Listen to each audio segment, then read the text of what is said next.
Hi guys! ఈరోజు నేను మీకు ఎంతో క్రంచీగా అండ్ టేస్టీగా ఉండే మసాలా వడని చాలా క్విక్‌గా, ఈజీగా ఎలా చేసుకోవాలో తెలుసుకుందాం. సో, దీనికోసం అయితే ముందుగా మనము ఒక మిక్సర్ జార్‌లో ఒక టేబుల్ స్పూన్ ధనియాలు, 3 యాలకులు, 1 ఇంచు పట్ట, 10 లవంగాలు, కారానికి సరిపడా ఎండుమిరపకాయలు కూడా వేసుకొని బరకగా ఇలా చూపిస్తున్న విధంగా పౌడర్ చేసుకొని పక్కన పెట్టుకోవాలి.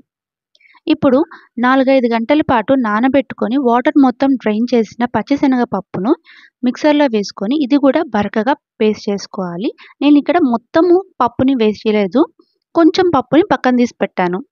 చూసారా? ఇలాగా బరకగా పేస్ట్ చేసుకున్న తర్వాత ఒక బౌల్‌లో వేసుకొని ఇందులో ఇందాక పక్కకు తీసి పెట్టిన పప్పును కూడా యాడ్ చేసుకోవాలి. ఇప్పుడు ఇందులోనే సన్నగా తరిగిన 2 మీడియం సైజు ఆనియన్స్, కొంచెం కరివేపాకు, ఇందాక మనం పౌడర్ చేసుకున్న మసాలా పొడి 2 టేబుల్ స్పూన్లు, రుచికి సరిపడా ఉప్పు వేసుకొని అన్నీ కలిసేలాగా బాగా మిక్స్ చేసుకోవాలి.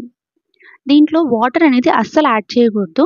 మీకు మరీ డ్రైగా ఉంది అనిపిస్తేనే కొంచెం లైట్‌గా వాటర్ యాడ్ చేసుకోవాలి.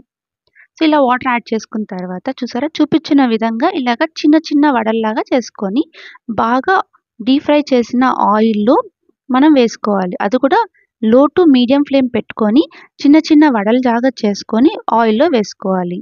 ఆయిల్ అనేది బాగా వేడిగా ఉండాలి ఇక్కడ. మరీ మీడియంగా అలా అయితే ఉండకూడదు. సో, ఇలా వేసుకున్న తర్వాత నిదానంగా మనకి 2 వైపులా బాగా ఎర్రగా అయ్యేలాగా కాల్చుకొని పక్కన పెట్టుకోవాలి.